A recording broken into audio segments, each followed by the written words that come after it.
war were being held mainly in Singapore, Java, Sumatra and the Philippines. POWs were taken in other theatres and at other times, bringing the total to nearly 140,000. In addition, there were some 200,000 civilians who had been interned for a similar period, the survivors of some 49 vessels carrying escapees from Singapore to Australia, which were sunk or disabled off Sumatra. Nearly 5,000 died in this. Singapore was to become the central staging post for the movement of British and Commonwealth POWs. They were organised into forces as they were transferred often by merchant ship to their destination. These merchant ships were at the same time being used to move all types of cargo. In many cases, the conditions for the POWs were appalling. The refusal of the Japanese authorities to mark the ships carrying POWs resulted in the death of many thousands as they were attacked by Allied submarines.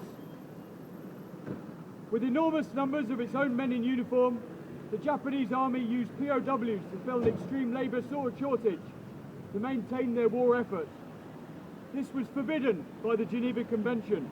The POWs initially tried to refuse these tasks, but under extreme threat of beatings and worse, they accepted. Some major projects were prosecuted with inhuman zeal because of their strategic importance and the belief by the Japanese military that their absolute duty was to serve their Emperor God Hirohito. This fanatical commitment led to appallingly high POW death rates and an absence of the common humanities which were required under international law. This attitude was reinforced by the part of Bushido that was respected, to fight to the death and never surrender. The Japanese were not prepared for the large numbers of prisoners who surrendered, nor did they understand how true soldiers could surrender.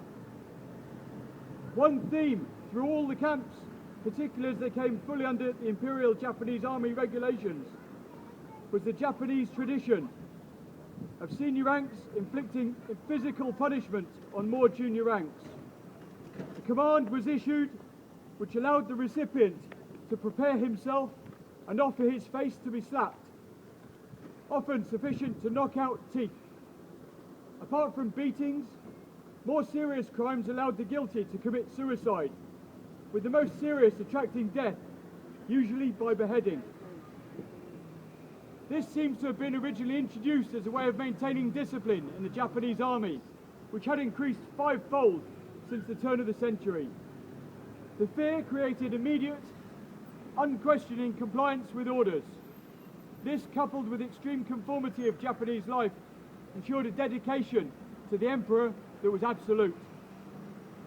This discipline was then applied to the POWs, who received anything from a face slapping to beatings with bamboo canes, and in the worst cases, beatings with stave or sledgehammers until death resulted.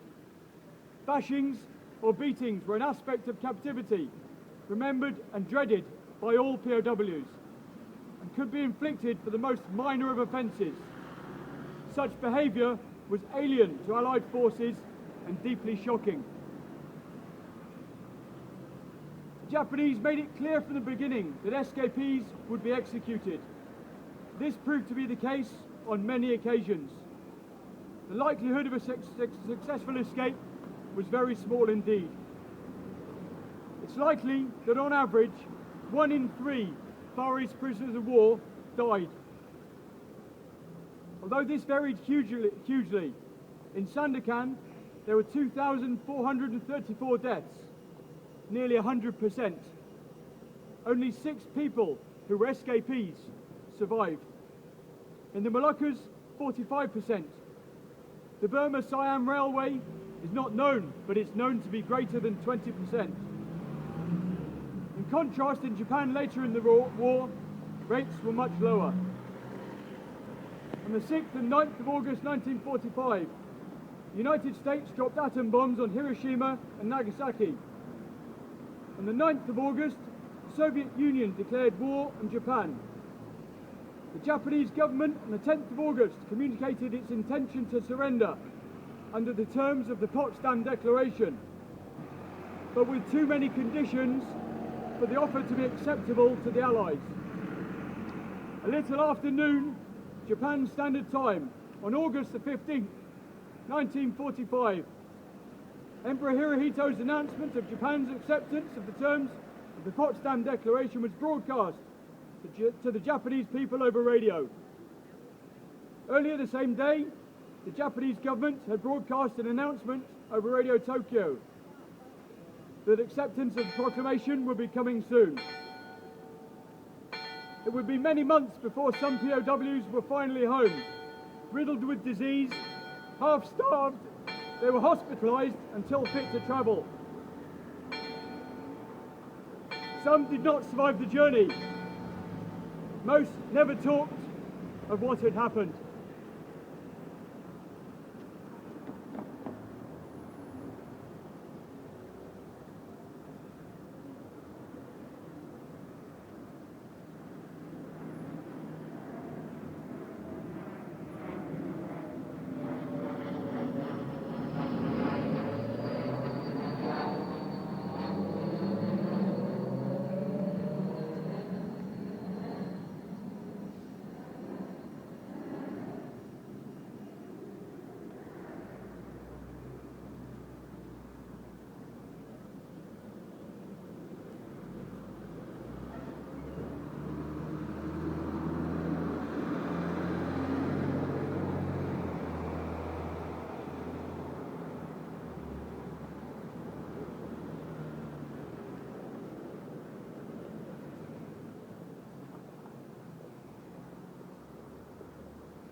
And we that are left grow old with the years, remembering the heartache, the pain and the tears, hoping and praying that never again man will sink to such sorrow and shame.